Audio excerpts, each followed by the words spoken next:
जगज्जालपालं गजत्कण्ठमालं शरच्चन्द्रबालं महादेव। Hello everyone, welcome back to my channel. আজকে আমি আপনাদের সাথে শেয়ার করব মর্নিংয়ে আপনারা কিভাবে খুব কম সময়ের মধ্যে আপনারা পুজো সম্পূর্ণ করতে পারেন। তো সেই পদ্ধতি আপনাদের সাথে শেয়ার করব। এর জন্য আপনাদের শুধুমাত্র পঞ্চ দেবদেবীর মন্ত্র জপ করলেই হবে এবং আপনারা 3 বার করেও জপ করতে পারেন বা আপনাদের ইচ্ছে অনুযায়ী আপনারা এই মন্ত্রগুলি জপ করতে পারেন। তো এবারে আসুন আপনাদের এই পঞ্চ দেবদেবীর মন্ত্র আপনাদের সাথে শেয়ার করছি।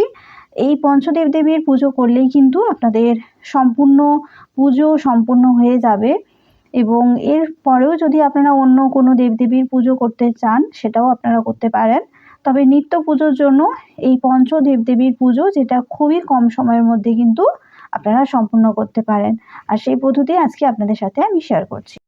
वक्रतुण्ड महाकाय सूर्यकोटि समप्रभ निर्विघ्नं कुरु मे देव सर्वकार्येषु सर्वदा। वक्रतुण्ड महाकाय सूर्यकोटि समप्रभ निर्विघ्नं कुरु मे देव सर्वकार्येषु सर्वदा। ॐ ह्रीं सूर्याय नमः। ॐ ह्रीं सूर्याय नमः। ॐ ह्रीं सूर्याय नमः। ॐ ह्रीं सूर्याय नमः। ॐ ह्रीं सूर्याय नमः। ॐ ह्रीं सूर्याय नमः। ॐ ह्रीं सूर्याय नमः। ॐ ह्रीं सूर्याय नमः। ॐ नमो भगवते वासुदेवाय।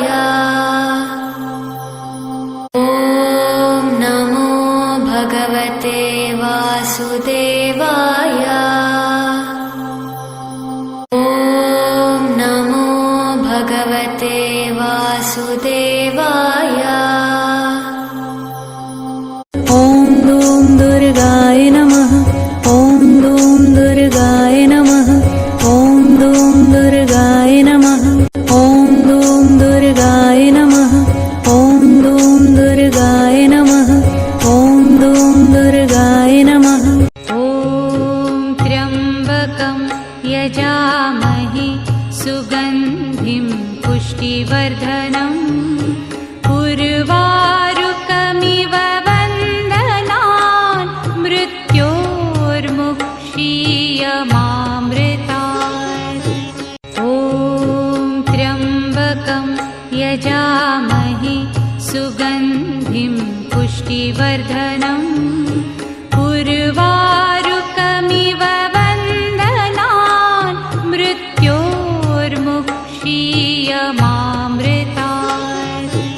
ॐ त्र्यम्बकं यजामहे सुगन्धिं पुष्टिवर्धनम् उर्वारुकमिव वन्दनान् मृत्योर्मुक्षीयमामृतात्।